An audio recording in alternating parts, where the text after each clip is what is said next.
میراث کی اہمیت کے لیے یہی کافی ہے کہ اللہ رب العالمین نے قرآن مجید کے اندر نماز کا تذکرہ کیا، لیکن اللہ رب العالمین نے نماز کے مسائل کا تذکرہ قرآن مجید کے اندر کہیں نہیں کیا۔ اللہ رب العالمین نے کہا نماز پڑھو، نماز پڑھنا یہ فرض ہے، یہ واجب ہے، لیکن اللہ رب العالمین نے نماز کے مسائل قرآن مجید کے اندر نہیں بیان فرمائے۔ اللہ رب العالمین نے قرآن مجید کے اندر فرمایا زکوٰۃ ادا کرو، لیکن زکوٰۃ کے مسائل اللہ رب العالمین نے قرآن مجید کے اندر نہیں بیان فرمائے۔ آپ ایسے حج کا مسئلہ لے لیں، رمضان المبارک کے اندر جو روزے رکھے جاتے ہیں ان کا مسئلہ لے لیں، یہ ساری کی ساری چیزوں کو اللہ رب العالمین نے فرض کر رکھا ہے، لیکن اللہ رب العالمین نے قرآن مجید کے اندر کہیں بھی اللہ رب العالمین نے اختصار کے ساتھ تھوڑی بہت چیزیں بتا دیا اللہ رب العالمین نے، لیکن تفصیلی چیزیں اللہ رب العالمین نے اپنے نبی کے ذریعہ بیان فرمایا۔ اللہ کے نبی صلی اللہ علیہ وسلم نے نماز ہے، روزہ ہے، زکوٰۃ ہے، حج ہے، ان کے تفصیلی مسائل کو اللہ رب العالمین نے اپنے نبی کے ذریعہ احادیث مبارکہ کے اندر بیان فرمایا اللہ رب العالمین۔ لیکن آپ کو جان کر کے حیرانی ہوگی کہ وراثت ایک ایسا مسئلہ ہے کہ اللہ رب العالمین نے اپنے نبی کے ذمہ نہیں چھوڑا۔ اللہ رب العالمین نے وراثت کے مسائل کو کس کو کتنا ملے گا، کب ملے گا، کب نہیں ملے گا، ساری کی ساری تفصیلات اللہ رب العالمین نے سورہ نساء کے اندر اللہ رب العالمین نے بیان فرمایا۔ آپ کو اگر قرآن مجید کے اندر دیکھنا ہے تو آپ سورہ نساء آیت نمبر 7 سے لے کر کے آیت نمبر 14 تک پڑھیے۔ 7 8 9 10 11 12 13 اور 14، ایسے ہی آیت نمبر 35 اور ایسے ہی آیت نمبر 172 کے اندر اگر آپ اٹھا کر کے دیکھیں تو اللہ رب العالمین نے تفصیل کے ساتھ وراثت کے مسائل کا تذکرہ کیا ہے۔ بالخصوص 3 آیتوں کے اندر اللہ رب العالمین یہ بھی اللہ رب العالمین نے بیان کر دیا ہے کہ اس کو 1/8 حصہ ملے گا، کس کو 1/4 حصہ ملے گا، کس کو 1/2 یعنی آدھا حصہ کس کو ملے گا، 1/6 حصہ کس کو ملے گا، 1/3 حصہ کس کو ملے گا، 2/3 حصہ کس کو ملے گا، یعنی مال کا 3 حصہ کر دے اور اس کا 2 حصہ کس کو ملے گا۔ یہ اللہ رب العالمین نے ساری تفصیلات اللہ رب العالمین نے قرآن مجید کے اندر بیان فرمایا۔ لیکن افسوس کرنے والی یہ بات ہے یا تو ہم ان مسائل سے نابلد ہیں، جانتے ہی نہیں ہیں، اور نہ جاننے کی کوشش کرتے ہیں، کیونکہ سمجھتے ہیں کہ شاید ہم اگر وراثت کے مسائل کو جان لیں گے تو جو وارثین بنتے ہیں ان کی تفصیلات جب معلوم ہو جائے گی تو ہمیں کیا کرنا پڑے گا، ہمیں ان تک ان مال کو پہنچانے کی ضرورت پڑ جائے گی۔ سامعین کرام، یہ بہت افسوس کرنے والی بات ہے، یہ بہت ہی افسوس کرنے والی بات ہے۔ ہم میں سے بہت سارے لوگ ایسے ہیں جو وراثت نہیں دیتے، کھا جاتے ہیں۔ ہمارے معاشرے کے اندر 2 طریقے کے لوگ پائے جاتے ہیں۔ کچھ چند لوگ ہیں جو وراثت دے دیتے ہیں، لیکن زیادہ تر اکثریت اس کے اندر عوام ہی نہیں بلکہ خواص، عالم، پڑھا لکھا ہر طبقہ اس کے اندر شامل ہے، اپنے بچوں کو، اپنی بہنوں کو، اپنے بھائیوں کو اور دیگر لوگوں کو وہ وراثت میں حصہ نہیں دیتے ہیں۔ اس کے اندر بہت سارے لوگ اس کے اندر شامل ہیں۔ بہت سارے لوگ ہیں جو دیتے ہیں لیکن پورا نہیں دیتے، جیسے اللہ رب العالمین نے بیان فرمایا ہے، یا دیتے ہیں کسی کو دیتے کسی کو نہیں دیتے ہیں، محروم کر دیتے ہیں۔ یہ کتنی افسوس کرنے والی بات ہے۔ اللہ رب العالمین نے قرآن مجید کے اندر بیان فرمایا تلک حدود اللہ، اللہ رب العالمین کی حد بندی ہے، یہ اللہ رب العالمین نے حد بندی کر دیا ہے۔ یہ اللہ رب العالمین کے حدود کو تجاوز کرنا اگر انسان کیا ہے، اللہ رب العالمین کے بتائے ہوئے طریقے کے مطابق اگر وراثت کو تقسیم نہیں کرتا ہے، اگر اپنی مرضی کے مطابق وہ تقسیم کرتا کرتا ہے تو یاد رکھیے وہ انسان کیا ہے؟ اللہ رب العالمین پر صحیح معنوں پر ایمان نہیں رکھتا ہے، وہ اللہ رب العالمین کے تقسیم پر راضی نہیں ہے، دوسروں کے حقوق کو ضبط کر لیتا ہے، دوسروں کے مال کو ہڑپ کر کے رکھ لیتا ہے، اپنی بہنوں کے مال کو دبا کر کے رکھ لیتا ہے۔ یہ بہت ہی افسوس کرنے والی بات ہے۔ اللہ رب العالمین نے ان لوگوں کے لیے خوشخبری سنائی کہ جو لوگ وراثت کو تقسیم کر دیتے ہیں ان کے لیے اللہ رب العالمین نے جنت کی بشارت سنائی، لیکن جو لوگ وراثت کو نہیں تقسیم کرتے ہیں ان کے لیے اللہ رب العالمین نے جہنم کی دھمکی دی ہے، اللہ رب العالمین نے جہنم کی وعید سنائی۔ لیکن سامعین کرام، اس کے اندر سب سے زیادہ بیچاری عورتیں پھنستی ہیں۔ کسی نہ کسی قدر اگر دیکھا جائے تو مرد حضرات بیٹے تو پا جاتے ہیں وراثت میں حصہ، لیکن بیٹیاں ہمیشہ محروم رہتی ہیں۔ بیٹیوں کو وراثت میں حصہ بالکل نہیں دیا جاتا ہے۔ سامعین کرام، اسلام وہ دین ہے کہ جس نے ایک عورت کو مضبوط بنایا ہے، اس کو مال و دولت دے کر کے اللہ رب العالمین نے مضبوط بنا دیا ہے۔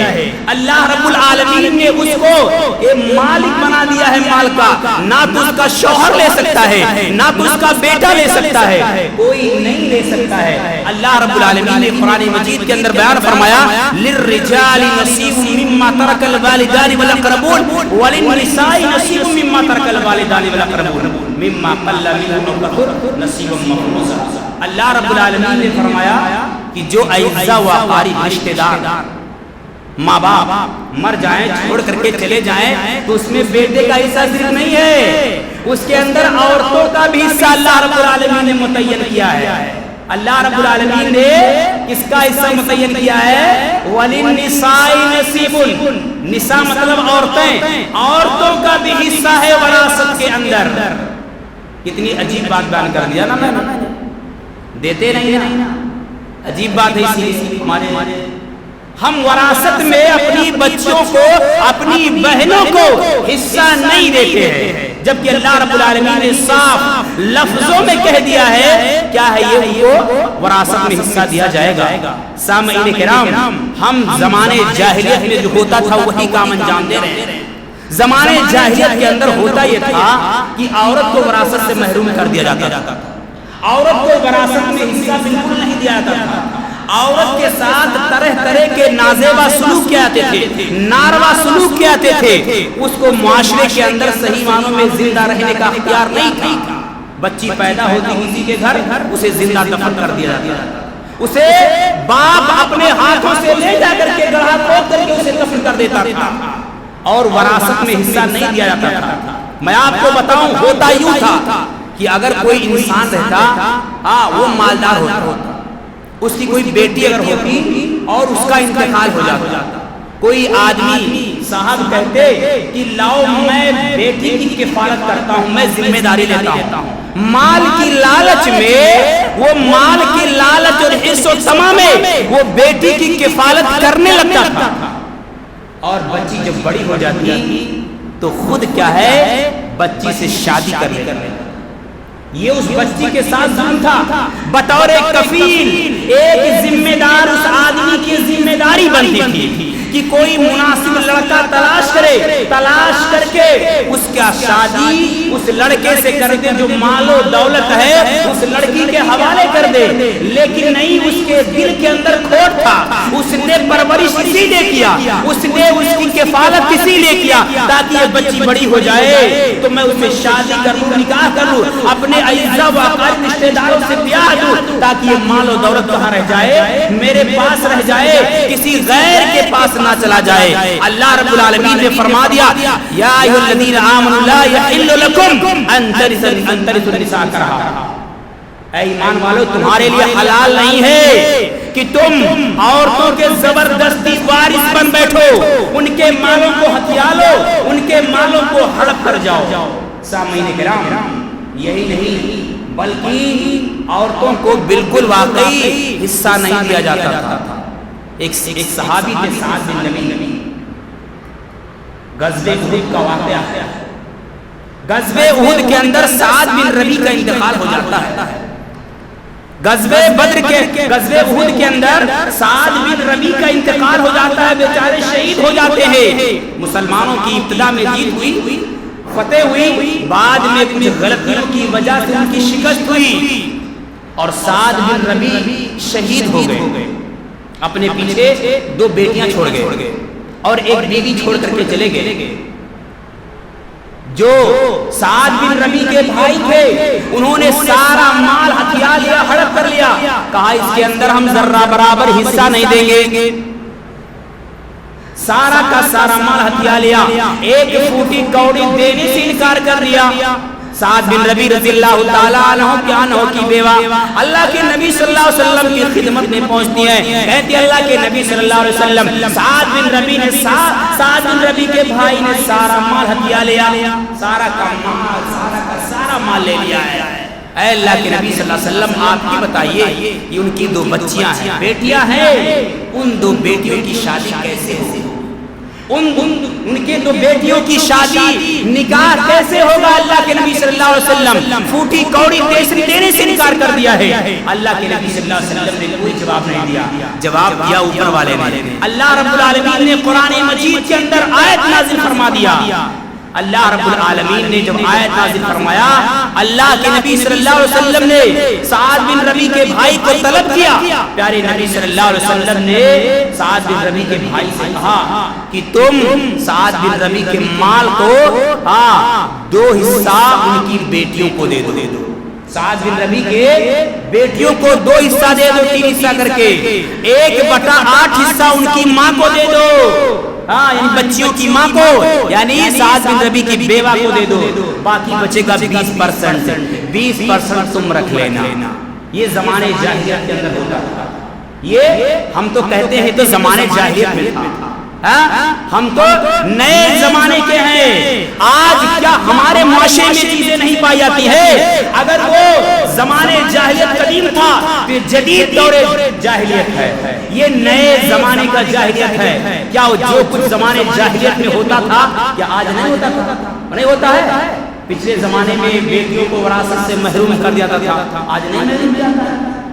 کوئی بتا دے اس کے اندر، کوئی گاؤں کے اندر، اللہ ماشاءاللہ میں نہیں کہہ سکتا میں ہوں یا آپ، ہر ایک کوئی کہہ دے کہ اپنی بچی کو وراثت میں حصہ دیا ہو، وہ تو باپ کے مرنے کے بعد وراثت میں حصہ ہوگا، لیکن کوئی بھائی کہہ دے کہ کیا ہے اپنی بہن کو بے باپ کے مرنے کے بعد اپنی بہن کو وراثت میں حصہ دیا ہو، اور چیز آئیے کہ وراثت میں حصہ دے ہیلا سازی کرتے ہیں، نہ دینے کے بہانے تلاش کرتے ہیں، کہتے ہیں میرا باپ زندہ تھا تو جہیز تو دے دیا تھا نا، جہیز میں روپیہ پیسہ دے دیا تھا۔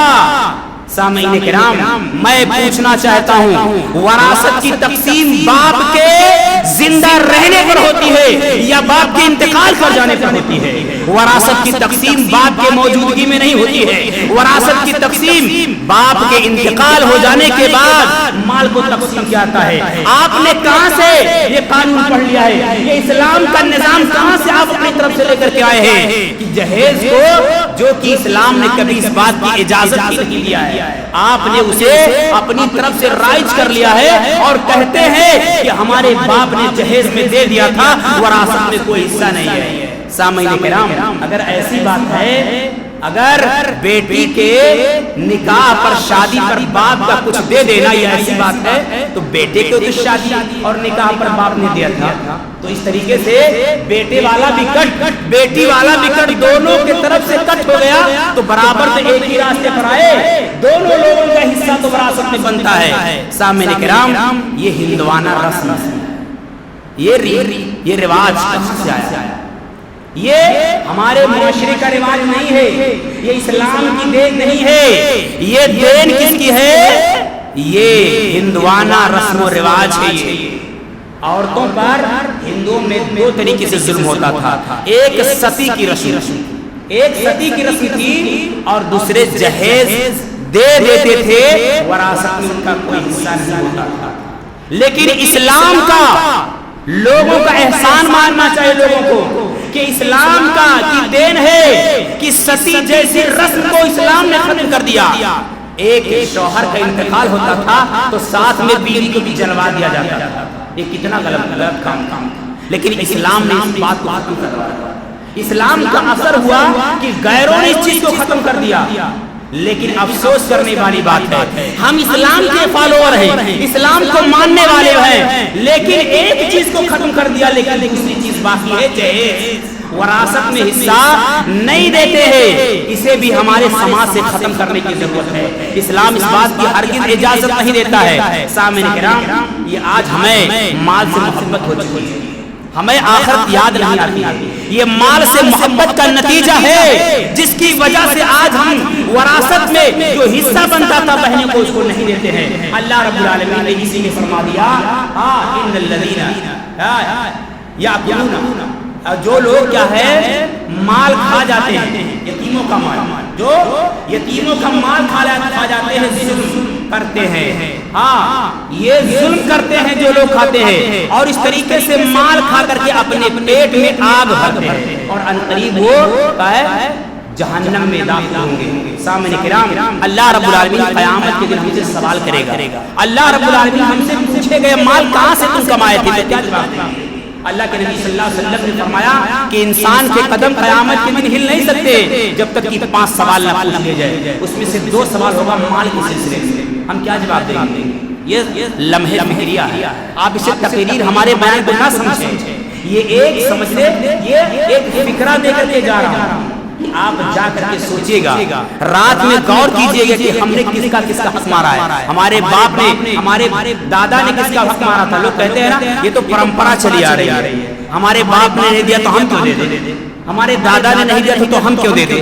یہ ریتی رواج جو چلی آ رہی ہے اسلام کی دین نہیں ہے. اگر آپ کے باپ نے غلطی کی تھی, آپ کے دادا نے غلطی کی تھی, تو آپ اگر صحیح معنوں میں اسلام کے ماننے والے ہیں تو غلطی نہ دہرائیں, جا کر غور کریں, اور جو بھی مسئلہ آپ کو سمجھ میں نہ آئے آپ کسی اچھے عالم سے ملیے اور مل کر کے اس مسئلے کا حل تلاش کریں, اور اپنے دل کو تھام لیں, اور یا اپنے بچوں سے کہہ جائیں. کہنے کی ضرورت بھی نہیں تھی یہ چیز, کیونکہ اللہ رب العالمین نے متعین کر دیا ہے. تنبیہ کر کے جائیں کہ میرے مرنے کے بعد میرے بیٹی ہو یا بیٹا ہو, سب کو اس کے اندر حصہ دے دینا.